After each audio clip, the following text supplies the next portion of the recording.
The summer of the beautiful white horse William Saroy in this story is about two poor Armenian boys who belong to a tribe whose hallmarks are trust and honesty. One day back there in the good old days when I was 9, and the world was full of every imaginable kind of magnificence. And life was still a delightful and mysterious dream. My cousin Maurid, who was considered crazy by everybody who knew him except me, came to my house at 4 in the morning and woke me up tapping on the window of my room. "Aram," he said. I jumped out of bed and looked out of the window. I couldn't believe what I saw. It wasn't morning yet, but it was summer, and with daybreak not many minutes around the corner of the world, it was light enough for me to know I wasn't dreaming. My cousin Maurid was sitting on a beautiful white horse. I stuck my head out of the window and rubbed my eyes. "Yes," he said in Armenian, "it's a horse. You're not dreaming. Make it quick if you want to write." I knew my cousin Maurid enjoyed being alive more than anybody else who had ever fallen into the world by mistake. But this was more than even I could believe. In the first place, my earliest memories had been memories of horses, and my first longings had been longings to ride. This was the wonderful part. In the second place, we were poor. This was the part that wouldn't permit me to believe what I saw. We were poor. We had no money. Our whole tribe was poverty-stricken. Every branch of the Garaglanian family was living in the most amazing and comical poverty in the world. Nobody could understand where we ever got money enough to keep us with food in our bellies. Not even the old men of the family. Most important of all, though, we were famous for our honesty. We had been famous for our honesty for something like 11 centuries. Even when we had been the wealthiest family in what we liked to think was the world, we were proud first, honest next. And after that we believed in right and wrong. None of us would take advantage of anybody in the world, let alone steal. Consequently, even though I could see the horse, so magnificent, even though I could smell it, so lovely, even though I could hear it breathing, so exciting, I couldn't believe the horse had anything to do with my cousin Maurid or with me or with any of the other members of our family, asleep or awake, because I knew my cousin Maurid couldn't have bought the horse, and if he couldn't have bought it, he must have stolen it. And I refused to believe he had stolen it. No member of the Garaglanian family could be a thief. I stared first at my cousin and then at the horse. There was a pious stillness and humor in each of them, which on the one hand delighted me and on the other frightened me. "Maurid," I said, "where did you steal this horse?" "Leap out of the window," he said, "if you want to write." It was true. Then, he had stolen the horse. There was no question about it. He had come to invite me to write or not, as I chose. Well, it seemed to me stealing a horse for a ride was not the same thing as stealing something else, such as money. For all I knew, maybe it wasn't stealing at all. If you were crazy about horses the way my cousin Maurid and I were, it wasn't stealing.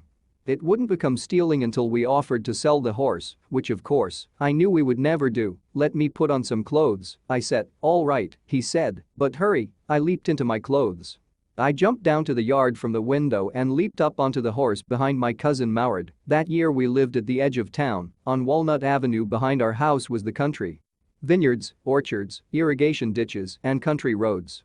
In less than 3 minutes we were on Olive Avenue, and then the horse began to trot. The air was new and lovely to breathe. The feel of the horse running was wonderful. My cousin Maurid, who was considered one of the craziest members of our family, began to sing. He began to roar.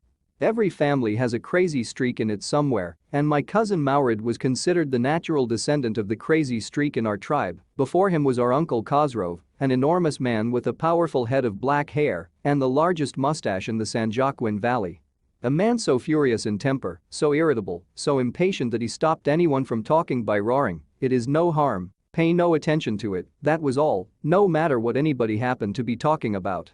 Once it was his own son Arak running 8 blocks to the barber's shop where his father was having his mustache trimmed to tell him their house was on fire. This man Khosrov sat up in the chair and roared, "It is no harm. Pay no attention to it," the barber said. "But the boy says your house is on fire," so Khosrov roared, "Enough, it is no harm, I say." My cousin Maurid was considered the natural descendant of this man, although Maurid's father was Zorab, who was practical and nothing else. That's how it was in our tribe. A man could be the father of his son's flesh, but that did not mean that he was also the father of his spirit. The distribution of the various kinds of spirit of our tribe had been from the beginning capricious and vagrant. We rode and my cousin Maurid sang. For all anybody knew, we were still in the old country where, at least according to some of our neighbors, we belonged. We let the horse run as long as it felt like running. At last my cousin Maurid said, "Get down, I want to ride alone. Will you let me ride alone?" I asked. "That is up to the horse," my cousin said. "Get down." "The horse will let me ride," I said. "We shall see," he said. "Don't forget that I have a way with the horse." "Well," I said, "any way you have with the horse, I have also, for the sake of your safety," he said. "Let us hope so. Get down." "All right," I said, "but remember you've got to let me try to ride alone." I got down, and my cousin Maurid kicked his heels into the horse and shouted, "Vizir, run." The horse stood on its hind legs, snorted, and burst into a fury of speed that was the loveliest thing I had ever seen. My cousin Maurid raced the horse across a field of dry grass to an irrigation ditch, crossed the ditch on the horse, and 5 minutes later returned, dripping wet. The sun was coming up. "Now it's my turn to ride," I said. My cousin Maurid got off the horse. "Ride," he said. I leaped to the back of the horse and for a moment knew the most awful fear imaginable. The horse did not move, kick into his muscles. My cousin Maurid said, "What are you waiting for? We've got to take him back before everybody in the world is up and about." I kicked into the muscles of the horse. Once again it reared and snorted, then it began to run. I didn't know what to do. Instead of running across the field to the irrigation ditch, the horse ran down the road to the vineyard of Dikran Halabian, where it began to leap over vines. The horse leaped over 7 vines before I fell, then it continued running. My cousin Maurid came running down the road. "I'm not worried about you," he shouted. "We've got to get that horse. You go this way and I'll go this way. If you come upon him, be kindly, I'll be near." I continued down the road, and my cousin, Maurid, went across the field toward the irrigation ditch. It took him half an hour to find the horse and bring him back. "All right," he said, "jump on. The whole world is awake now. What will we do?" I said, "Well," he said, "we'll either take him back or hide him until tomorrow morning." He didn't sound worried, and I knew he'd hide him and not take him back, not for a while. "At any rate, where will we hide him?" I said, "I know a place," he said. "How long ago did you steal this horse?" I said. It suddenly dawned on me that he had been taking these early morning rides for some time and had come for me this morning only because he knew how much I longed to ride. "Who said anything about stealing a horse?" He said. "Anyhow," I said, "how long ago did you begin riding every morning?" "Not until this morning," he said. "Are you telling the truth?" I said, "Of course not," he said, "but if we are found out, that's what you're to say. I don't want both of us to be liars. All you know is that we started riding this morning." "All right," I said. He walked the horse quietly to the barn of a deserted vineyard which at one time had been the pride of a farmer named Phod, and there were some oats and dry alfalfa in the barn. We began walking home. "It wasn't easy," he said, "to get the horse to behave so nicely. At first it wanted to run wild, but, as I've told you, I have a way with a horse. I can get it to want to do anything I want it to do. Horses understand me." "How do you do it?" I said. "I have an understanding with a horse." He said, "Yes, but what sort of an understanding?"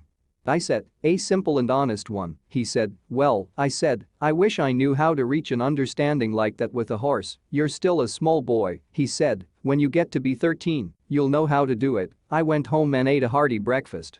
That afternoon my uncle Khosrov came to our house for coffee and cigarettes. He sat in the parlor, sipping and smoking and remembering the old country. Then another visitor arrived, a farmer named John Biro, an Assyrian who, out of loneliness, had learned to speak Armenian. My mother brought the lonely visitor coffee and tobacco, and he rolled a cigarette and sipped and smoked, and then at last, sighing sadly, he said, "My white horse which was stolen last month is still gone. I cannot understand it." My uncle Khosrov became very irritated and shouted, "It's no harm. What is the loss of a horse? Haven't we all lost a homeland? What is this crying over a horse? That may be all right for you, a city dweller, to say," John Biro said, "but what of my Surrey? What good is a Surrey without a horse? Pay no attention to it," my uncle Khosrov roared. "I walked 10 miles to get here," John Biro said. "You have legs," my uncle Khosrov shouted. "My left leg pains me," the farmer said. "Pay no attention to it," my uncle Khosrov roared. "That horse cost me $60, the farmer said. "I spit on money," my uncle Khosrov said. He got up and stalked out of the house, slamming the screen door. My mother explained. "He has a gentle heart," she said. "It is simply that he is homesick, and such a large man." The farmer went away and I ran over to my cousin Maurid's house. He was sitting under a peach tree, trying to repair the hurt wing of a young robin which could not fly. He was talking to the bird. "What is it?" he said. "The farmer, John Biro," I said. "He visited our house. He wants his horse. You've had it a month. I want you to promise not to take it back until I learn to ride." "It will take you a year to learn to ride," my cousin Maurid said. "We could keep the horse a year," I said. My cousin Maurid leaped to his feet. "What?" he roared. "Are you inviting a member of the Garaglanian family to steal?" The horse must go back to its true owner. When? I said, in 6 months at the latest, he said. He threw the bird into the air. The bird tried hard, almost fell twice, but at last flew away, high and straight. Early every morning for 2 weeks my cousin Maurit and I took the horse out of the barn of the deserted vineyard where we were hiding it and rode it, and every morning the horse, when it was my turn to ride alone, leaped over grapevines and small trees and through me and ran away. Nevertheless, I hoped in time to learn to ride the way my cousin Maurit rode. One morning on the way to Phod deserted vineyard, we ran into the farmer John Byro who was on his way to town. "Let me do the talking," my cousin Maurit said. "I have a way with farmers." "Good morning, John Byro," my cousin Maurit said to the farmer. The farmer studied the horse eagerly. "Good morning, son of my friends," he said. "What is the name of your horse?" "My heart," my cousin Maurit said. "An Armenian, a lovely name," John Byro said. "For a lovely horse, I could swear it is the horse that was stolen from me many weeks ago. May I look into his mouth?" "Of course," Maurit said. The farmer looked into the mouth of the horse. "Tooth for tooth," he said. "I would swear it is my horse if I didn't know your parents. The fame of your family for honesty is well known to me, yet the horse is the twin of my horse. A suspicious man would believe his eyes instead of his heart." "Good day, my young friends." "Good day, John Byro," my cousin Maurit said. Early the following morning, we took the horse to John Byro's vineyard and put it in the barn. The dogs followed us around without making a sound. The dogs. I whispered to my cousin Maurit I thought they would bark. "They would at somebody else," he said. "I have a way with dogs." My cousin Maurit put his arms around the horse, pressed his nose into the horse's nose, patted it, and then we went away. That afternoon John Byro came to our house in his surrey and showed my mother the horse that had been stolen and returned. "I do not know what to think," he said. "The horse is stronger than ever, better tempered, too." I thanked God. My uncle Khosrov, who was in the parlor, became irritated and shouted, "Quiet, man, quiet, your horse has been returned, pay no attention to it." Don't leave without giving a like to this video. And please subscribe to my channel to support my work. As always, thanks for watching. Bye bye.